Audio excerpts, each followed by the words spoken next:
So मी कॅरेटिन करण्यासाठी हा सांगितला आणि मग त्यांनी मला कॅरेटिन केलं. तुम्ही बघितलं जसं ते ॲप्लिकेशन लावत होते ना तेव्हा माझ्या डोळ्यात इतकं जळत होतं आणि लिटरली तो जो वास असतो ना तो पूर्ण नाकात जातो, नाकाच्या आतमध्ये. So hey guys, welcome back to my channel Aditi Tambe vlogs. So guys, आज मी हा जो व्हिडिओ आहे तो एक रिव्ह्यू काइंड ऑफ व्हिडिओ बनवते आणि हा फर्स्ट टाइम रिव्ह्यूचा व्हिडिओ माझ्या चॅनलवर येणार आहे आणि जो की मी बनवते आहे माझ्या कॅरेटिन ट्रीटमेंटच्या वरती. म्हणजे मी आता रिसेंटलीच कॅरेटिन ट्रीटमेंट केलेला आहे, तुम्हाला माहितीच आहे, मी त्याचा व्लॉगसुद्धा टाकलेला आहे. जर का तुम्ही अजून बघितला नसेल तर मी त्याची जी लिंक आहे ती तुम्हाला कमेंट नक्कीच मेन्शन करून देईन किंवा इथे कुठेतरी साईडला नक्कीच मेन्शन करून देईन, ठीक आहे. तर तुम्ही जाऊन तो बघू शकता, खूप छान आहे. त्यामध्ये मी सगळं दाखवलं, मी कुठे गेली होती आणि त्यांनी माझं कसं कॅरेटिनची प्रोसेस केलेली आहे ते. सो त्या व्हिडिओमध्ये मी सगळं काही एक्सप्लेन केलेलं आहे, तुम्ही जाऊन बघू शकता. आणि आजचा जो आपला व्हिडिओ आहे तो याबद्दल आहे की माय कॅरेटिन एक्सपिरियन्स आफ्टर वॉशिंग माय हेअर. ॲक्च्युली मी आज केस धुतलेली आहेत आणि हा जो आजचा माझा वॉश होता तो माझा थर्ड वॉश होता. सो आज मी तिसऱ्यांदा माझी केस धुतलेली आहेत. फर्स्ट टाइम जे मी केस धुतली, माझा फर्स्ट वॉश जो झाला तो माझा सलूनमध्येच झाला तिकडे. म्हणजे त्यांनी माझं जे ट्रीटमेंट आहे ते केलं आणि त्यानंतर मला वॉश करून सेम वेला दिले होते माझे केस. सो तो एक फर्स्ट वॉश झाला. त्याच्यानंतर मी सेकंड वॉश जो होता तो वेडनेसडेला केला होता आणि त्याच्यानंतर मी आज आहे सॅटर्डे. सो आज मी एक थर्ड वॉश केला आहे कारण की ॲक्च्युली मी आज करणार नव्हती, कारण की 2 दिवसा अगोदरच मी केला होता, पण मी आज केला कारण की आज माझा बर्थडे आहे. सो मला थोडं एकदम फ्रेश हेअर माझे पाहिजे होते, त्यामुळे मी आज तिसरा वॉश केलेला आहे. आणि थर्ड वॉश नंतर मला असं थोडं वाटतं आहे की केस माझी जी आहेत ना थोडीशी म्हणजे काय म्हणतात थोडीशी फ्रिझी वाटतात. म्हणजे मी सेरम वगैरे अप्लाय नाही केलं आहे याला, जस्ट मी शॅम्पू आणि कंडिशनर केलं आहे, पण थोडीशी केस मला फ्रिझी वाटतात. तुम्ही बघू शकता, तुम्हाला काय वाटतं आहे. सो हे थोडीशी मला फ्रिझी वाटतात. आज माझा थर्ड वॉश झाला आहे तर थर्ड वॉश नंतर मला थोडीशी फ्रिझी वाटतात ही केस. आणि हां, सेकंड थिंग की तुम्हाला असं वाटत असेल की कॅरेटिन केल्यानंतर आपली केस स्ट्रेट राहतात की काय, तर स्ट्रेट नाही राहत. म्हणजे जो स्मूथनिंगसारखे जसे स्ट्रेट आपण म्हणतो तसे नाही राहत, एकदम एक्झॅक्ट स्ट्रेट स्मूथ तसे नाही राहत. म्हणजे तुम्ही बघू शकता माझे बेबीज केस आहेत त्या अकॉर्डिंग हे म्हणजे मी म्हणेन की हां थोडेफार आहे स्ट्रेट नाही म्हणणार, पण एक स्मूथ असा टेक्स्चर झाला आहे माझ्या केसांचा असं मी म्हणू शकते. कारण की पहिले म्हणजे खूप फ्रिझी होते.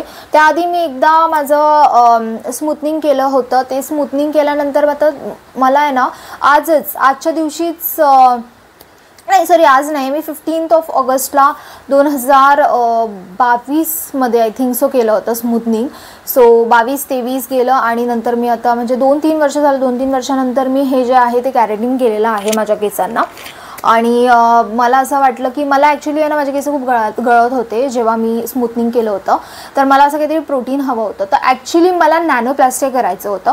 सो मी त्या सलूनमध्ये गेली, त्यांना विचारलं की मला नॅनोप्लास्टी करायचं, पण त्यांनी माझ्या केसांचं जे टेक्स्चर होतं, माझ्या केसांची जी काय हालत होती ते बघून त्यांनी सांगितलं, मला सजेस्ट केलं की तुम्ही नॅनोप्लास्टी नका करू, तुम्ही कॅरेटिन करा. कारण की नॅनोप्लास्टिया माझ्या केसांवरती जसं स्टे नाही करणार असं त्यांनी मला सांगितलं. कारण की नॅनोप्लास्टिया पण प्रोटीनच देतं आणि कॅरेटिनसुद्धा प्रोटीन देतं, पण नॅनोप्लास्टिया माझ्या केसांवर स्टे नाही करणार असं त्यांनी सांगितलं. कारण माझे थोडेसे जास्त वेवी होते केस, कर्ली नव्हते पण वेवी होते केस माझे. तुम्ही बघितलं असेल पहिलेच्या व्हिडिओमध्ये माझी केस कशी होती, ते वेवी होते. सो त्यांनी मला सजेस्ट केलं की तू नॅनोप्लास्टी नको करू, तू कॅरेटिन कर, कारण की कॅरेटिन तुझ्या केसांवरती चांगलं स्टे करेल. सो मी पण मग विचार केला की हां आली होती नॅनोप्लास्टी करायला, पण आता ते मला सजेस्ट करतात जर का माझे केस बघून की मी कॅरेटिन केलं पाहिजे, so I should go with that. So त्यामुळे मग मी त्यांना म्हणाली की ठीक आहे मी कॅरेटिन करते आणि मग त्यांनी माझी कॅरेटिनची प्रोसेस चालू केली. सो त्यांनी मला हे सांगितलं होतं कॅरेटिन करताना. मी त्यांना विचारलं की कॅरेटिन म्हणजे एक्झॅक्टली काय, त्यांनी कसा माझा लुक येईल किंवा काय मला बेनिफिट होईल. सो दे सेड की कॅरेटिन इज अ प्रोटीन, म्हणजे जे काय तुम्हाला क्रीमचं ॲप्लिकेशन लावणार तर ते प्रोटीनचंच असतं. सो मला प्रोटीनसुद्धा भेटेल आणि तुमची जो हेअरचा लुक आहे तो स्मूथ राहील आणि स्ट्रेट लुक आएगा.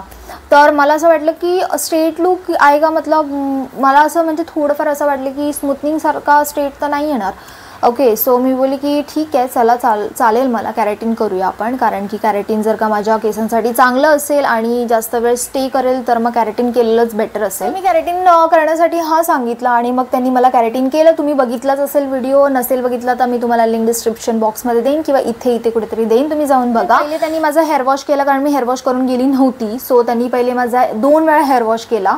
ओके. हेअर वॉश केल्यानंतर मस्तपैकी माझे केस ब्लो ड्राय केले. ब्लो ड्राय केल्यानंतर मग त्यांनी जे त्यांचं कॅरेटिनचं ॲप्लिकेशन होतं, क्रीम ॲप्लिकेशन, सो ते माझ्या केसांवरती अप्लाय केलं व्यवस्थित.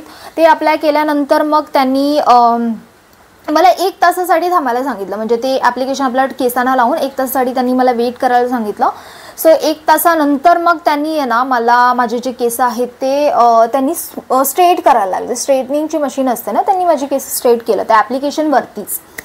स्ट्रेट केल्यानंतर मग त्यांनी थोडा वेळ थांबायला सांगितलं मला, काहीतरी 10-15 मिनिट्सच्या नंतर मग परत त्यांनी माझा हेअर वॉश केला. म्हणजे जो आपण म्हणतो की फर्स्ट जो वॉश असतो हेअर वॉश, तो त्यांनी मग केला सेम डेला. सो तेव्हाही त्यांनी 2 वेळा माझी केस हेअर वॉश केला माझा, 2 वेळा हेअर वॉश केल्यानंतर मग त्यांनी थोडंसं मला केस ब्लो ड्राय नाही गेले, थोडे जस्ट टॉवेलने टॅप करून सुकवलं आणि नंतर त्यांनी मला हेअर कट दिला. सो हेअर कट हा असा दिला आहे, थोडासा यू टाईप आहे. बघू शकता की मागून मला ॲक्च्युली स्ट्रेट ठेवायची होती केस, पण ते म्हणाले की मला पुढून लेयर्स हवे होते. तर ते लोक म्हणाले की जर तुम्ही स्ट्रेट ठेवताय आणि पुढून जर समोरून लेयर्स देताय तर मग ते चांगलं नाही वाटणार. सो तुम्ही एक काम करतो, मी तुम्हाला मागून असं थोडासा हलकासा यू कट देतो आणि पुढून लेयर्स. सो हा असा काही त्यांनी मला हेअर कट दिलेला आहे आणि मला शॉर्टेज पाहिजे होती केस. सो त्या अकॉर्डिंग माझ्या फेसला जसं सूट होईल तसं त्यांनी मला हा हेअर कट करून दिलेला आहे. आणि बस मग हेअरकट केल्यानंतर त्यांनी ब्लो ड्राय केले माझे केस आणि नंतर मग परत त्यांनी स्ट्रेट केले. पण हां, मला एक बोलावंसं वाटतं की जेव्हा त्यांनी माझे केस स्ट्रेट केले होते तेव्हा मला सेट करून दिले होते, ते तुम्ही व्हिडिओ बघितल्यावर तुम्हाला कळेल की तेव्हाचा जो लुक होता आणि आत्ताचा जो लुक आहे त्यामध्ये थोडासा फरक आहे डेफिनेटली. कारण की हा आपण घरी वॉश केल्यानंतर आणि हे सेट केलेले नाही आहेत केस, जस्ट मी वॉश केलेत आणि आपल्या फॅनच्या खाली मी सुकवलेत हे केस आणि कॉम्ब पण केलं आहे ना मी. पण त्यांनी स्ट्रेट करून दिलं होतं, दॅट मीन्स की त्यांनी सेट करून दिली होती माझी केस. लुक खूप डिफरंट होता आणि हा लुक खूप डिफरंट आहे. सो या आणि या चांगलं करून दिलं त्यांनी माझं प्रोसेस होतं कॅरेटिनचं, छान करून दिलं, मला आवडलं. पण थोडीसं तिथे म्हणजे मला एक्सपेन्सिव्ह वाटले, कारण की ॲक्च्युली माझी लेंथ पहिले मोठी होती पण मला ते केस हेअर कट करून मग मला त्याच्यावरती कॅरेटिन करायचं होतं. पण दे सेट की माझे पहिलेच केस बघून ते मला म्हणाले की तुमचे 4200 रुपीज़ होतील. सो मी बोली कि मुझे इतने बालों पे नहीं करना, मुझे हेयर कट करके करना है. सो दे सेड कि अभी हेयर कट नहीं होगा, पहले हम लोग करेंगे वो सब प्रोसेस आणि नंतर मग आम्ही तुमचा हेअर कट करू. सो मी बोलली की मला थोडंसं हे वाटलं की म्हणजे असं का, म्हणजे पहिले मला जर हेअर कट करून करायचं तर ते म्हणाले की नाही नंतर मग अनइवन झाले तर तुमचे केस म्हणून तुमचा पहिले हेअर कट नाही होणार. पण मी बोलली मला एवढ्या केसांना करायचंच नाही आहे. सो त्यांनी माझी केस थोडी कापलीसुद्धा, थोडे शॉर्टसुद्धा झाले माझे केस, पण त्यांनी चार्ज मला तेवढेच केले 4200 रुपीज, काहीच डिस्काउंट नाही दिलं त्यांनी मला. आणि मी एवढं मीरा रोडवरून तिथे गेली होती पण त्यांनी मला काहीच डिस्काउंट नाही दिलं. सो त्यासाठी मला थोडंसं तिथे यु नो एक मायनस पॉईंट असा वाटला मला, बस बाकी काय नाही. बाकी प्रोसेस वगैरे खूप छान होती आणि आवडलं मला. पण जे मी एक्सपेक्ट करत होती त्यांनी मला सांगितलं की तुमचा स्ट्रेट लुक येईल, सो तसा तर नाही आहे. आणि तुम्ही बघू शकता की स्ट्रेट लुक बिलकुल नाही, कारण की हे बघा तुम्हाला दिसत असेल इथून बघा वेवी केस थोडी झालेली आहेत, इथून सुद्धा बघा वेवी केस झालेली आहेत. ओके. आणि जर का तुम्ही मला हेअरफॉल होतो का हे जर सांगाल तर हां, हेअरफॉल माझा पहिला खूप व्हायचा. आत्ता असं नाही आहे की कम्प्लिटली बंद झाला आहे माझा हेअरफॉल, असं बिलकुलच नाही आहे. आत्तासुद्धा मला हेअरफॉल होतो जेव्हापासून मी करून आलेली आहे कॅरेटिन. तो कॅरेटिन केल्यानंतरसुद्धा मला हेअरफॉल होतोच आहे. तेवढा नाही होते जेवढा पहिले व्हायचा, पण थोडाफार होतोय. असं नाही आहे की कॅरेटिन केल्यावरती तुम्हाला हेअरफॉल नाही होणार. सो हेअरफॉल तर होतोच आहे मला, आत्तासुद्धा होतो आहे, थोडाफार होतो, जास्त नाही होते पण थोडासा होतो आहे. आणि ॲक्च्युली हे आता मी कॅरेटिन केलेलं अजून 1 हफ्ता पण झालेला नाही. या संडेला, आता सॅटर्डे आज आहे तर उद्या संडेला मला 1 वीक होईल कंप्लीट पूर्ण. पण हेअरफॉल मला होतो आहे. मला असं वाटतं की जर 1 वीकमध्ये जर थोडंफार मला हेअरफॉल व्हायला स्टार्ट झाला तर मग पुढे अजूनच होणार आहे. सो ठीक आहे, नो वरीज. पण मला करून बघायचं होतं कॅरेटिन, सो त्यासाठी मी केलं. आणि थोडंसं केसांना प्रोटीन पाहिजे होतं, पण मला आता एक्सपिरियन्स भेटला आहे की कॅरेटिन केल्यावरती कसं असतं ते. सो या बस मला हाच एक्सपिरियन्स माझा तुमच्यासोबत शेअर करायचा होता. आणि जर का तुम्हाला करायचं असेल केराटिन तर तुम्ही नक्कीच करू शकता. पण तुम्हाला मी सांगितले आहेत माझे जे काय मी एक्सपिरियन्स केलेलं आहे ते मी तुम्हाला सांगितलं, तुमच्यासोबत शेअर केलं आहे. सो तुम्हाला करायचं तर तुम्ही नक्कीच करू शकता. तसं काय बॅड प्रोसेस नाही आहे, छान प्रोसेस आहे. पण हां, आणि त्या लोकांनी जेव्हा मला ते ॲप्लिकेशन लावत होते ना तेव्हा माझ्या डोळ्यात इतकं जळत होतं आणि लिटरली तो जो वास असतो ना तो पूर्ण नाकात जातो, नाकाच्या आतमध्ये, आणि ते घशाला वगैरे खवखव होतं आणि डोळ्यात माझ्या इतकं ते जळत होतं ना की लिटरल मी रडत होती कंटिन्युअसली.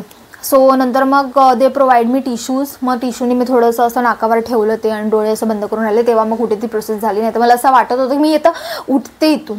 लिटरली एवढी माझी हालत खराब झाली होती. सो तेही एक प्रॉब्लेम होईल तुम्हाला. आणि जर का तुम्ही प्रेग्नेंट वगैरे असाल तर बिलकुलच हे करू नका. ओके, हे तर अवॉइडच केलं पाहिजे तुम्ही जर प्रेग्नेंट असाल तर.